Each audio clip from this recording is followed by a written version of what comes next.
Hey everyone, my name is Plague. Welcome with another episode of Behind the Spoke. Now that you got your ride already, you figure you got your car, now you need some wheels, right? So I'm just going to talk a little bit about wheels and what I know about them and how they came into play from my point of view. If anybody has anything to offer, correct me or anything, please put that in the bottom of the comments. Remember to like and subscribe and share. So we'll just get right to it, right? So now we're gonna talk a little bit about wheels. So wheels actually it's crazy to me because back in the 80s and early 90s when I was coming up, people were killing for wheels. And I mean, people were literally losing their lives over these wheels called Dayton, right? Dayton's was I didn't even know where Dayton's were made until later on, right? Until like 15, 20 years later after all this stuff, right?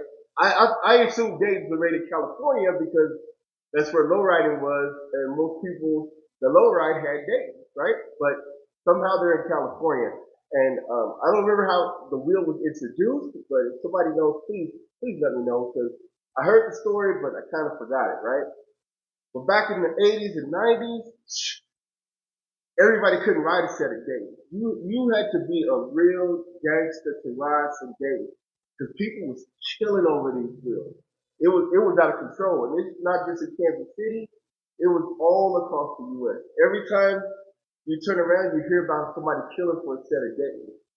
You know, back then, a set of chrome days, because they easily run you about 1,700. Bold tires, easy another 1,000, right? So you were doing some big things if you had some Days and Vogues or some Venus and Vogues, right? Because people this was the only option you really had. Granted, you had um Star Wire, you had Roadsters, you had Zenith, but you really the Dayton was the main wire wheel that you had to have to low ride. Well, I forget the guy's name, somebody please help me out. But there was a guy that helped make the China wire wheel. Or there's lots of different companies and everything, so I'm not trying to bash anybody or anything, but these are a particular set of wheels that I just bought, and I really like them. You know, there was a lot of people that sold wire wheels, a lot of companies that made them in the late 90s, early 2000s. There was a lot of companies. China wheels were just really starting to explode, and that helped save a lot of lives because the Jack boys didn't know what the difference between a Dayton and everything else was. Because to them, they all look the same. It doesn't matter. So when you get an ad in Marketplace or something like that, it says Dayton's for sale. They usually ain't Dayton's. They're usually some China wheels or some version of another wire wheel that is being sold, right? Because people always talk about, I got Dayton. No, you don't. You know, it's just another wheel. So it's like having it's crazy because some people will frown on you for having a China wheel, right? But to me, it's just like another company. It's like if Dayton was Nike, then another company would be Reebok, Puma, Adidas, things like that, right? But for some reason in the wire wheel game, it's frowned upon. You know, so now that everybody can pretty much afford a set of wire wheels, it opened up the floodgates for a lot of people to low ride. And plus, it also opened them up that they didn't have to be a gangster, a G, or somebody that was really serious to have a set of wire wheels. Because like I said, to have a set of Dayton, you was a real G. There wasn't no faking or fronting around about it to ride Dayton. You was a G. Especially now, even nowadays, to have a set of real Dayton, I mean, even for a set of just chrome Dayton, it's double the price of a set of China's or another company. It's crazy to me. And the gold, don't even get to thinking about having some all gold backs like back in the day. To have some all gold ones, I mean, you're easily 7Gs into it. And that's without even tires and wheels. And once again, you are OG to ride real days. Because like I said, you had to be a G, right? So now that the floodgates are open, they 13 through 24, 26s. There's lots of different options now, but we're going to really talk about the 13 by 7 and 14 by 7 that's available to put on your ride. Usually, somebody goes with a rear-wheel drive car, right? So they're usually going to go with a 13 by 7 or either a 14 by 7. There's a lot of choices, but in low riding, this is what you're most likely going to use, and then you're going to add hydraulics, right? Like I was saying in the last video, I remember when the first set of China 100 spokes came out. It was crazy to me. It was really hard to tell the difference for the average person, and it still is today. Because nowadays, it's really tricky, right? I go on Marketplace and I see all this places, and these guys got 10 sets of Dayton for sale. Are they all Dayton? I don't know. They're stamped, they say they're Dayton, but to me it's kind of weird now that everybody has them, right? So when I got into the wheel game, you didn't have China 72 spokes and diamond cuts. You didn't have any of those. It was just pretty much when the 72 spoke straight lace came out, it was crazy because everybody wanted them, right? But the laces were different. They weren't laced. The cross laces weren't laced like this wheel right here, right? See how this wheel is crossed right here? It's not like that. It used to have two straight spokes and then the rest were crossed, right? So when this came out, this really set the game apart because to the naked eye, you can't really tell the difference, right? So then everybody starts slapping Zenith hubs on me. The Zenith hub came into play pretty much from a guy named JD. Correct me if I'm wrong, but when he came out, he came up with a nice hub and it had an indented ring in there that said Zenith. Nowadays, you can make the hub say pretty much anything you want. You can customize it to your car or anything that you want to put on there, right? And these knockoffs, I remember when these first came out, it was crazy to me because see, what started was the Zenith wheels kind of styled a lot of these different type of wheels from Campbell, California, right? These type were made famous by Zenith, California, if I'm correct. A guy named JD, he helped put these wheels out. I remember going to a car show, and before nobody had the Zenith wheel. The real Zenith was hard to obtain. So once he got in charge of his company, he came up with Zenith wire wheels from Zenith, California. And these knockoffs, man, these were hard to get to begin with. Nobody had them. But then once they came out, the market got flooded. I remember selling these knockoffs for like 450, 500 when they first came out. And then after that, you go to a car show, and most of the cars had Zenith wire wheels. These are Luxor, but they had Zenith wire wheels, and most of the cars they all came, and it flooded the market. This knockoff was a beautiful thing, and it was not just a beautiful thing. It came in a couple different. You could get the 3-can, but it was a lot thicker. You didn't have to worry about your knockoff breaking. And the beautiful thing about it was everybody really liked these screws. Oh man, they love the screws. That's what actually made the knockoff hit, right?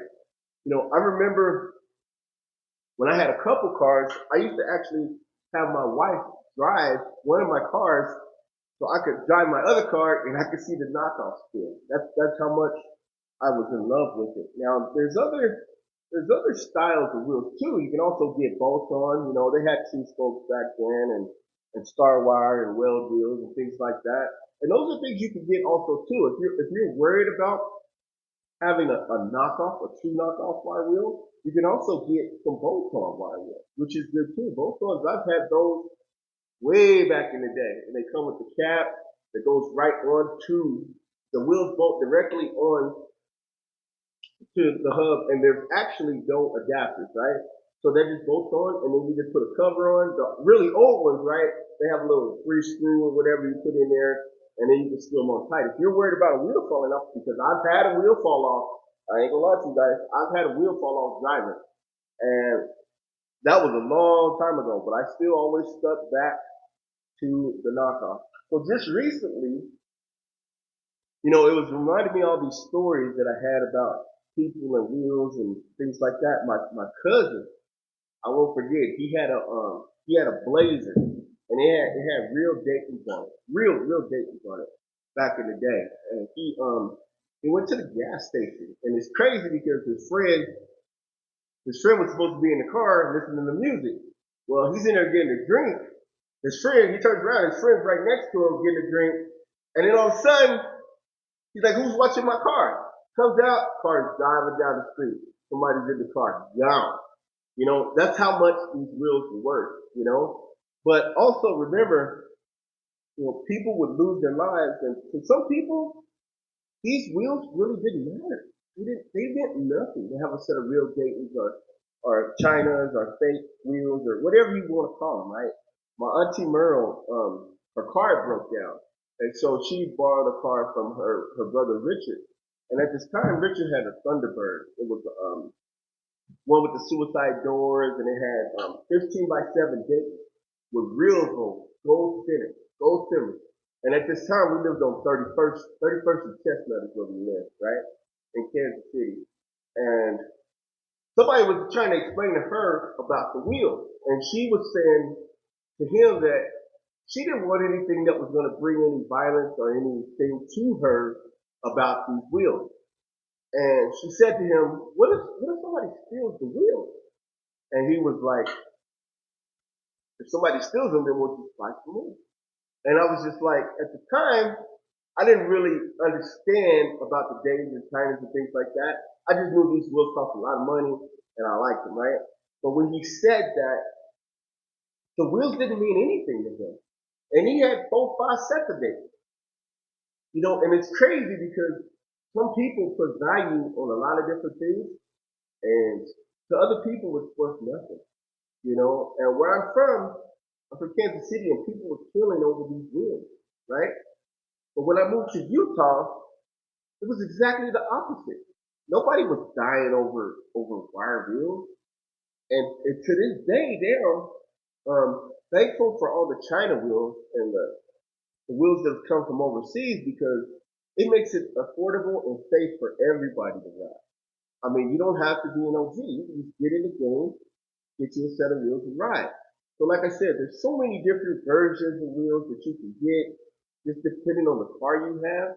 You can go front wheel drive, but then people will say, well, that's not traditional. People will say, well, why'd you go 14? 13s are only true lowriders. You put whatever you want to put on your car. I don't care what it is. 13, 14, 17, 18, whatever you think is right for it. Because back in the early 90s, we only had one car most likely, right? You had one car, and that was your lowrider. Nowadays, a lot of us have been blessed to have more than one car. We actually have 3 or 4 cars, that could be lowriders, and we have our daily cars. So just remember this too. I see a lot of people knocking down people for the cars that they have and how they start off and everything. Let's not put those people out of lowrider. Let's not knock them off. If they ask questions and stuff, let's give them some good answers. Tell them, say, hey, you know what? This may get you frowned upon. Try to, try to help them out with ideas and styles and traditional lowrider. Don't just knock them and say, oh, well, those are 14, that's not going to work. Or this, you can help them out too without bashing them. And I think in a lot of low riding, that's what we tend to do. So when it comes to wheels and rims, make sure you're out there looking. There's a lot of good companies out there. Make sure you're not getting tempted because a lot of people have been robbed for low riding wheels for buying them from a company where they never got the wheels. I remember a case where I ain't gonna say the company's name, but a friend of mine, rest in peace, Pat, out here, he actually bought some wheels from a company. Well, the company just decided not to send the wheels, right? So I remember I called Keita from USO. I called Keita from USO on the phone, and I said, hey man, this guy never got his wheels. And he said, oh, I know the guy. Let me reach out to him. So he put us on a 3-way call or whatever. And the guy said he never got the money, which I know he did, but he said he never did. And so, long story short, my buddy chalked it up as a loss, and he ended up getting some different wheels. So be careful out there when you're buying, and deal with some reputable companies, and deal with some reputable people. All right, thanks again. Like, subscribe. The next step we need now is we need some hydraulics for our ride, so let's go get some.